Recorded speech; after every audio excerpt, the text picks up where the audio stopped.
ઈસવીસન 1939માં દ્વિતીય વિશ્વયુદ્ધનું રણશીંગું ફૂંકાય છે. દ્વિતીય વિશ્વયુદ્ધમાં થાય છે એવું, ભારતને અનિચ્છાએ બ્રિટન દ્વારા બ્રિટનના પક્ષે જોડી દીધું હોય છે. હવે ભારતમાં આ વસ્તુથી આંતરિક રીતે તો ખલબલી મચી જ હોય છે, પણ તેની સાથે સાથે બાહ્ય પ્રતિસાદ ભારતનો કેવો હતો તેના વિશે વાત કરીએ. ઈસવીસન 1942માં ક્રિપ્સ મિશન ભારતમાં આવે છે, પણ ભારતમાં મિશન શેના માટે આવ્યું તે કારણ કંઈક આવું છે. 1939માં શરૂ થયું દ્વિતીય વિશ્વયુદ્ધ, પણ આ વિશ્વયુદ્ધના પ્રારંભિક તબક્કે એટલે કે શરૂઆતના સમયે વિશ્વયુદ્ધ દરમિયાન જાપાનનો સૌથી વધારે દબદબો રહે છે.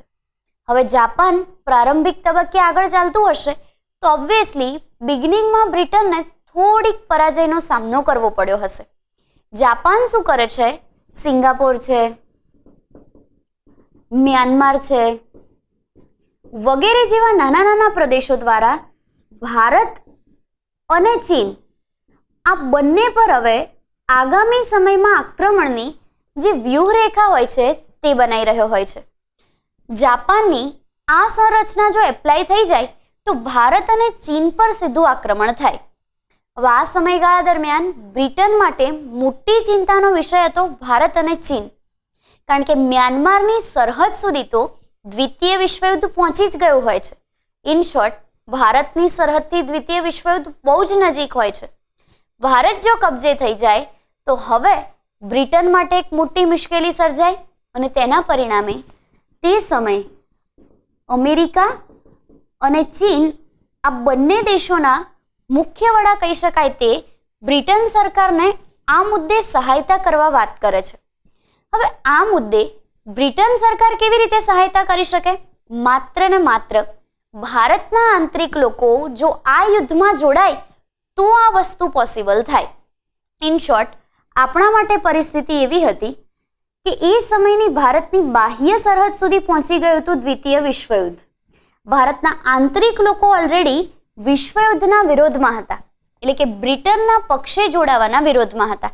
આંતરિક પરિસ્થિતિ આખી અલગ, જ્યારે બાહ્ય પરિસ્થિતિ આખી અલગ, અને તેના પરિણામે જો આ પરિસ્થિતિમાં સર્વાઈવ કરવું હોય તો ભારતના આંતરિક લોકોએ કમ્પલસરી સહયોગ કરવો પડે, અને ભારતના લોકોને દ્વિતીય વિશ્વયુદ્ધમાં ઇન્વોલ્વ કરવા માટે તે સમયે બ્રિટનના વડાપ્રધાન હોય છે વિલ્સ્ટન ચર્ચિલ, અને વિલ્સ્ટન ચર્ચિલ દ્વારા બ્રિટનના ડાબોરી પક્ષના નેતા એટલે કે સ્ટેફર્ડ ક્રિપ્સ દ્વારા તેમનું મિશન ભારતમાં મોકલવામાં આવે છે. તેમના કેબિનેટના એક સદસ્ય ડાબોરી પક્ષના નેતા સ્ટેફર્ડ ક્રિપ્સ 1942માં ભારતમાં પ્રવેશે છે, અને સ્ટેફર્ડ ક્રિપ્સ જે મિશન લઈને આવ્યા તે મિશનને ક્રિપ્સ મિશનના નામે ઓળખાય છે. ક્રિપ્સ મિશન એકચ્યુઅલી મોકલાયું કેમ તેનું રીઝન કંઈક આવું હતું. આ રીઝન માટે ક્રિપ્સ મિશન તો આવ્યું, પણ ક્રિપ્સ મિશનની જોગવાઈઓ શું હતી તેના વિશે વાત કરીએ. ક્રિપ્સ મિશન અંતર્ગત એવું કહેવાયું કે જેવું દ્વિતીય વિશ્વયુદ્ધ પતશે એવું ભારતને પક્ષ વચ્ચે, પક્ષ એટલે દલિતોનો અલગ પક્ષ હતો, મુસ્લિમોનો અલગ પક્ષ હતો, ભારતનો પોતાનો એટલે કે હિન્દુસ્તાનીઓનો અલગ પક્ષ હતો. હિન્દુ મહાસભા, નેશનલ કોંગ્રેસ, મુસ્લિમ લીગ, આ સિવાય ઘણા બધા નાના નાના પક્ષ, આ બધા જ પક્ષની જો સહમતિ હોય તો સાચી રીતે ભારતમાં બંધારણ સભા બની શકે, જે ઓલરેડી આપણને અપાયેલી એક મોટી લોલીપોપ આપણે કહી શકીએ છીએ. પણ એના સ્થાને આ નવી વાત આપણા સમક્ષ આવી પડી. હવે ક્રિપ્સ મિશનમાં પક્ષાપક્ષીની વાત તો હતી જ, સાથે સાથે આ મિશન નિષ્ફળ જવા પાછળનું એક કારણ પણ આ જ વસ્તુ હતી, કારણ કે મુસ્લિમ લીગવાળા એવું વિચારતા કે સ્ટેફર્ડ ક્રિપ્સ જે મિશન લઈને આવ્યો તેમાં મુસ્લિમોનું કંઈક સારું થતું હશે. જો કે એ વસ્તુ અહીંયા આપણે તદ્દનપણે નોંધવી રહી કે જ્યારે સ્ટેફર્ડ ક્રિપ્સ પોતાનું ક્રિપ્સ મિશન લઈને આવ્યો તો તે પ્રત્યક્ષ રીતે ભારત અને પાકિસ્તાનના ભાગલાને હિમાયતી નહોતું, પરંતુ પરોક્ષ રીતે તે ચોક્કસ ભારતના મુસ્લિમો માટે અલગ દેશ પાકિસ્તાનની રચના કરી આપવા સક્ષમ હતું, જે ભારત માટે બહુ ખરાબ પરિસ્થિતિનું નિર્માણ કરત. તો આ રીતે ભારતમાં ને ભારતમાં ફાટા પડાવવાના હેતુથી આ મિશન આવ્યું. ઓલરેડી તેમનો સ્વાર્થ હતો જ, સાથે સાથે પક્ષાપક્ષી અંદર શરૂ કરી. દલિતો માટે ખાસ કોઈ જોગવાઈ નથી, દેશી રજવાડા માટે ખાસ કોઈ જોગવાઈ નહોતી, અને એના માટે જ શીખો દ્વારા તેનો પ્રતિકાર થાય છે, દેશી રજવાડા દ્વારા તેનો પ્રતિકાર થાય છે.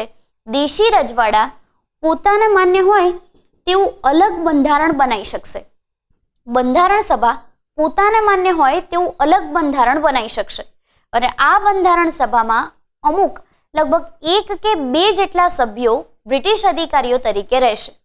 આવી કંઈક જોગવાઈઓ એ સમયે ક્રિપ્સ મિશનમાં રાખવામાં આવેલી.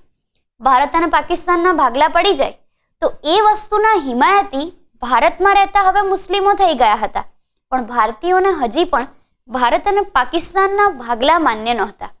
આ મિશન પરોક્ષ રીતે ભાગલાને સહાયત કરતું હતું, પણ પ્રત્યક્ષ રીતે નહોતું કરતું. તેના પરિણામે મુસ્લિમ લીગે એવું વિચાર્યું, જો પ્રત્યક્ષ રીતે અમને પાકિસ્તાન આપી દે તો આ મિશન વેલિડ. જ્યારે ભારતીયોએ એવું વિચાર્યું, પ્રત્યક્ષ રીતે નહીં પણ પરોક્ષ રીતે તો ભાગલાનો હિમાયતી છે જ, અને તેના પરિણામે 1942માં આવેલું આ મિશન ચર્ચિલ દ્વારા અંતે પાછું ખેંચી લેવાયું. તો આ રીતે 1942માં ભારતને લલચાવવા માટે આવેલું આ ક્રિપ્સ મિશન પણ અંતે નિષ્ફળ નીવડ્યું.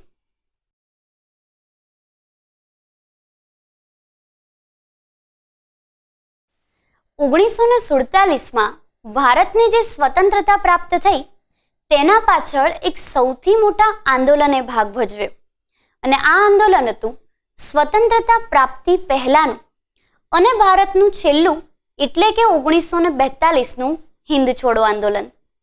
હિન્દ છોડો આંદોલન સમયગાળા દરમિયાન બ્રિટન માટે સૌથી વિકટ પરિસ્થિતિ. કારણ કે બ્રિટન માટે વિકટ પરિસ્થિતિ એટલે કારણ કે આ સમયગાળા દરમિયાન બ્રિટને 1939માં દ્વિતીય વિશ્વયુદ્ધ શરૂ કરેલું, અને દ્વિતીય વિશ્વયુદ્ધ સમયે આંતરિક રીતે હિન્દ છોડો આંદોલન છે, વ્યક્તિગત સત્યાગ્રહ છે, ક્રિપ્સ મિશનની નિષ્ફળતા છે વગેરે જેવા કેટલાય ફેક્ટર્સ જવાબદાર હતા. જ્યારે આ સમયગાળા દરમિયાન સ્વતંત્રતા પ્રાપ્તિના એક સાચા મહાનાયક બ્રિટન માટે સૌથી મોટી મુશ્કેલી બન્યા હતા વિદેશોમાં. એટલે કે આંતરિક રીતે હિન્દ છોડો આંદોલન અને વિદેશોમાં મહાનાયક સુભાષચંદ્ર બોઝ. જનરલી આપણે સ્વરાજ પ્રાપ્તિ માટે જે નેતાઓ જોયા એમાં મોટે ભાગે ગાંધી બાપુ છે, જવાહરલાલ નહેરુ છે, સરદાર વલ્લભભાઈ પટેલ છે વગેરે જેવા મહાન નેતાઓ તો છે જ. સાથે સાથે વિદેશમાં ક્રાંતિકારી પ્રવૃત્તિ કરી ચૂકેલા એક મહત્વના નેતાનો હવે આપણે અભ્યાસ કરીએ. સ્વતંત્રતા પ્રાપ્તિના સાચા મહાનાયક તરીકે આપણે જોઈ શકીએ સુભાષચંદ્ર બોઝ. સુભાષચંદ્ર બોઝના પૂર્વ જીવનની વાત કરીએ તો સુભાષચંદ્ર બોઝનો જન્મ 23rd of January 1897. તેમનું જન્મસ્થળ હતું હાલના ઓરિસ્સા ખાતે આવેલું કટક. ઓરિસ્સામાં તેમનો જન્મ થાય છે અને તેમનું મોટાભાગનું શિક્ષણ થાય છે કલકત્તામાં. કલકત્તામાં શિક્ષણ લે છે. આગામી અભ્યાસ માટે તે વિદેશ જાય છે. વિદેશમાં સારામાં સારો અભ્યાસ કરે છે અને સાથે સાથે ઇન્ડિયન સિવિલ સર્વિસની પરીક્ષાઓમાં તે સમયે 4થા ક્રમાંકે ઉત્તીર્ણ થાય છે. હવે આ સમયગાળા દરમિયાન ICSની એક્ઝામ પાસ કરવી એટલે લોઢાના ચણા ચાવવા બરાબર હતું. પોતે નાનપણથી જ ભણવામાં ખૂબ જ હોશિયાર અને તેજ દિમાગ ધરાવતા, સારામાં સારા માર્ક્સ લઈ આપતા, તેથી સુભાષચંદ્ર બોઝના માતા પિતાને એમ કે પોતાનું બાળક ચોક્કસ એક દિવસ સારામાં સારા ભવિષ્યનું નિર્માણ કરશે. ICSની પરીક્ષા પણ પાસ કરે છે અને ફાઇનલી જેને કહી શકાય હવે સાચા અર્થમાં જીવન સેટ થઈ ગયું હતું. પણ આ સમયે સુભાષચંદ્ર બોઝે પરીક્ષા પાસ કર્યા પછી સરકારી નોકરી સ્વીકારવાના બદલે પોતાના દેશમાં પોતાની સરકાર હોય તેના માટે પ્રયત્નો શરૂ કર્યા. એટલે કે આપણે જે સમજીએ છીએ એ સાચું છે. સુભાષચંદ્ર બોઝે આ જ સમયગાળા દરમિયાન ગાંધીજીની લડતમાં ભાગ લેવાનું નક્કી કર્યું. ગાંધીજી સાથે આ લડતમાં જોડાય છે અને તેનું એક ઉદાહરણ એટલે કે 1938નું હરિપુરા અધિવેશન. ઇન્ડિયન નેશનલ કોંગ્રેસ સાથે સુભાષચંદ્ર બોઝ જોડાયા. આમ તો તેઓ ગાંધીજી સાથે જોડાયા અને ગાંધીજી જોડાયેલા હતા ઇન્ડિયન નેશનલ કોંગ્રેસ સાથે. એટલે આઈએનસીના 1938માં ગુજરાતના સુરતના હરિપુરા ખાતે ભરવામાં આવેલા અધિવેશનમાં અધ્યક્ષ તરીકે ફરજ બજાવે છે. સુભાષચંદ્ર બોઝ આઈએનસી સાથે જોડાયા, સ્વતંત્રતા પ્રાપ્તિની લડતમાં મોટો ભાગ ભજવ્યો. પણ સમયાંતરે થયું એવું, ગાંધીજી જે રીતે સ્વતંત્રતા પ્રાપ્તિ માટે પ્રયત્ન કરતા તે રીત સુભાષચંદ્ર બોઝના દિમાગમાં ફિટ ન થઈ અને તેથી ઇન્ડિયન નેશનલ કોંગ્રેસ અને સુભાષચંદ્ર બોઝ આ બંને વચ્ચે નાના નાના મતભેદોની શરૂઆત થઈ. આ મતભેદ મનભેદ ન બને તેના પરિણામે સુભાષચંદ્ર બોઝે આઈએનસી છોડી દીધું. આઈએનસી છોડ્યા બાદ પોતાની એક નવી સંસ્થા એટલે કે ફોરવર્ડ બ્લોક નામની સંસ્થાની સ્થાપના કરે છે. ફોરવર્ડ બ્લોક નામની સંસ્થાની સ્થાપના કરીને એ જ અરસામાં બાહ્ય પરિસ્થિતિ શું કહે છે? બાહ્ય પરિસ્થિતિમાં તો દ્વિતીય વિશ્વયુદ્ધ ચાલતું હોય છે. દ્વિતીય વિશ્વયુદ્ધ સમયે સુભાષચંદ્ર બોઝ માટે લોકપ્રિય નેતા બનવાનો સારામાં સારો અવસર. કારણ કે ભારતની અંદર ને અંદર સુભાષચંદ્ર બોઝે બ્રિટિશરો વિરુદ્ધ કડક ભાષણો શરૂ કર્યા, સરઘસો છે, હડતાલો છે, આ બધી વસ્તુઓમાં મોટો ભાગ ભજવ્યો અને તેથી ભારતમાં આંતરિક રીતે એક લોકપ્રિય નેતા ચોક્કસપણે બની ગયા. પણ આ બધી વસ્તુઓથી બ્રિટિશરોને ગાંધી બાપુની સાથે સાથે સુભાષચંદ્ર બોઝનો પણ ડર લાગવા માંડ્યો અને તેથી બ્રિટિશરોએ 1940ના હિન્દ સંરક્ષણ ધારા અંતર્ગત સુભાષચંદ્ર બોઝને ધરપકડ કરી લેવાઈ. ધરપકડ કર્યા બાદ તેમને તુરત જ કેદ કરી દીધા. સુભાષચંદ્ર બોઝને જ્યારે કેદ કર્યા ત્યારે બ્રિટિશરો દ્વારા તેમની સાથે ખૂબ જ અનુચિત વ્યવહાર કરવામાં આવ્યો. હવે આ વ્યવહારથી સુભાષચંદ્ર બોઝ નારાજ થાય છે અને જેલમાં જ આમરણાંત ઉપવાસની શરૂઆત કરે છે. ઓલરેડી એક સૌથી મોટું સંકટ તો છે જ જે ભારતની બહાર છે ને એ હતું દ્વિતીય વિશ્વયુદ્ધ. આ સમયગાળા દરમિયાન જેલમાં ને જેલમાં જો સુભાષચંદ્ર મૃત્યુ પામે તો ભારતમાં એક મોટો બળવો ફાટી નીકળે. આ પરિસ્થિતિમાં બ્રિટિશરોએ મને ના મને કર્યું શું? સુભાષચંદ્ર બોઝને કેદમાંથી મુક્ત કર્યા અને છેલ્લે તેમને માત્ર ને માત્ર નજર કેદમાં રાખવામાં આવ્યા. સુભાષચંદ્ર બોઝ તો પહેલેથી જ તેજ દિમાગ ધરાવતા. જેવા તે નજર કેદમાં આવ્યા તરત જ ત્યાંથી પલાયન થઈ ગયા. એટલે કે ભારતની બહાર ભાગી જાય છે. ભારતની બહાર ભાગે છે ત્યારે સૌથી પહેલા તે આશ્રય લે છે રશિયામાં. રશિયામાં આશ્રય લે છે, મોસ્કો પહોંચે છે અને ત્યાં આગળ તેમને સારામાં સારો પ્રતિસાદ પણ મળે છે. પણ આ સમયગાળા દરમિયાન જ્યારે જર્મની છે, જાપાન છે વગેરે જેવા દેશો ક્યારેક તો રશિયા પર આક્રમણ કરવા ના જતા અને રશિયા પર આક્રમણ થયું. હવે આ સમયે રશિયાએ પણ પોતાના મિત્ર દેશ એટલે કે બ્રિટન સાથે સંધિ કરવી પડી અને બ્રિટનનો સહયોગ લીધા બાદ રશિયા પણ દ્વિતીય વિશ્વયુદ્ધમાં મિત્ર દેશ બ્રિટનના પક્ષે જોડાઈ જાય છે. હવે અહીંયા સુભાષચંદ્ર બોઝ માટે બેવડી મુશ્કેલી. ઓલરેડી પોતે કોનું પ્રતિનિધિત્વ કરે છે? ભારત દેશનું. ભારત દેશ કોનું વિરોધી છે? બ્રિટનનું વિરોધી છે અને બ્રિટનના સહયોગી બન્યા મોસ્કોવાળા એટલે કે રશિયન સંઘવાળા. તો હવે સુભાષચંદ્ર બોઝ રશિયા પાસેથી કોઈ પણ પ્રકારના સહયોગની અપેક્ષા ન રાખી શકે. તેથી તે રશિયાથી જતા રહે છે જર્મની ખાતે. જર્મનીમાં બર્લિન પહોંચી જાય છે અને બર્લિનના રેડિયો સ્ટેશન પરથી એક મોટી જાહેરાત કરે છે. આ જાહેરાતને એ સમયે સમગ્ર વિશ્વ સાંભળી શકે છે અને સૌ પ્રથમ વખત બર્લિન ખાતેથી બર્લિનના રેડિયોથી સુભાષચંદ્ર બોઝ ભારતની આઝાદી માટે એટલે કે આઝાદ હિન્દ માટેની ઘોષણા કરે છે અને આ વસ્તુથી બ્રિટન સાથે વિશ્વના તમામ દેશ ચોંકી જાય છે કે સ્વતંત્રતા પ્રાપ્તિના મુખ્ય નાયક અત્યારે ક્યાં છે એ સૌથી મોટો ક્વેશ્ચન માર્ક હતું અને રેડિયો દ્વારા કરવામાં આવેલી આ ઘોષણાથી સરળતાથી આનો આન્સર મળી ગયો. હવે બ્રિટન માટે પણ બેવડી મુશ્કેલી. આંતરિક રીતે તો ગાંધી બાપુ જેવા નેતાઓ તો છે જ પણ બાહ્ય રીતે સુભાષચંદ્ર બોઝ બ્રિટનના દુશ્મન ગણાતા જર્મનીના પક્ષે જોડાઈ ગયા છે. જર્મનીમાં જાય છે. જર્મનીમાં જર્મનીના વિદેશ મંત્રી અને જર્મનીના લોકપ્રિય નેતા એડોલ્ફ હિટલર આ બંને જણા એ સમયે સુભાષચંદ્ર બોઝને સારામાં સારો સહયોગ આપે છે, પણ સુભાષચંદ્ર બોઝનું એકમાત્ર ધ્યેય હતું આઝાદ હિંદ.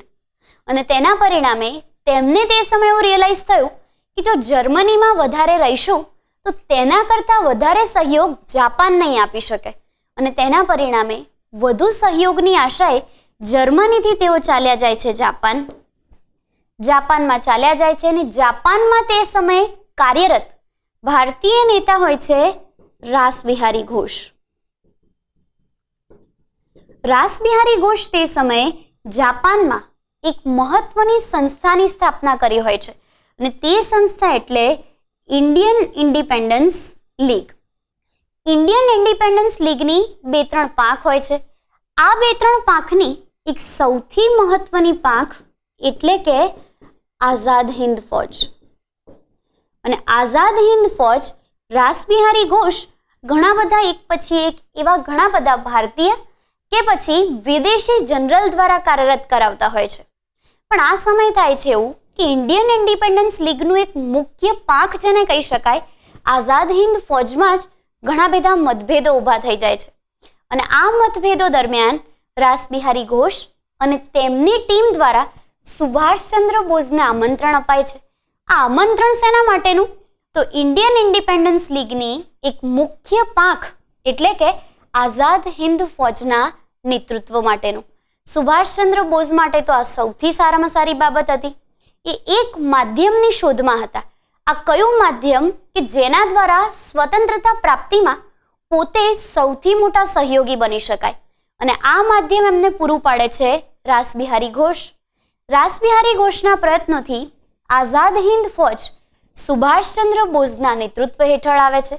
સુભાષચંદ્ર બોઝ તેનું પુનઃગઠન કરે છે.